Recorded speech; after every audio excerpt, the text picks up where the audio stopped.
இயேசு நல்லவர்.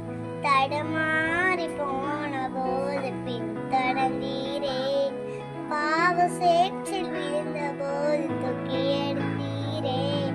தடமாறி போன